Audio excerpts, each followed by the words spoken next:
Hi there, it's Dr. Katya. Let's talk about hips and skating. Anterior hip tightness is a common complaint among the skaters. With such a heavy focus on jumps, our hips take a beating, and often one hip gets tighter than the other, which creates an imbalance in the body and may lead to injuries. And Iliopsoas muscle is part of our hip flexors. Psoas muscle originates at the lumbar spine and extends through the pelvis, attaching at the femur. Iliacus starts on the inside of the pelvis and also runs down, attaching at the femur. The action of these muscles is to flex our hip and also flex the trunk when the legs are fixed.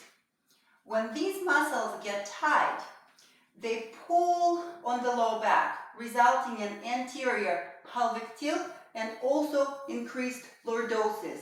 Living in this position may lead to injuries such as hip or low back pain.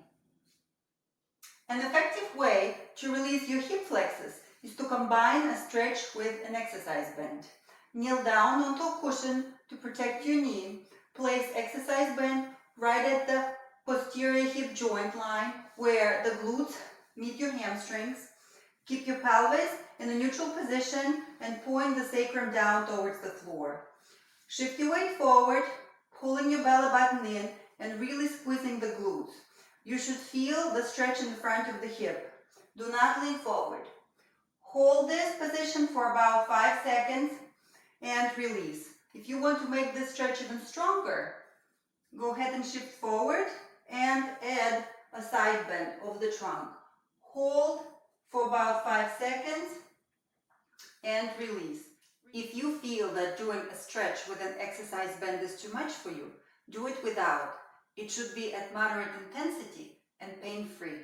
Stay healthy, and I'll see you next time.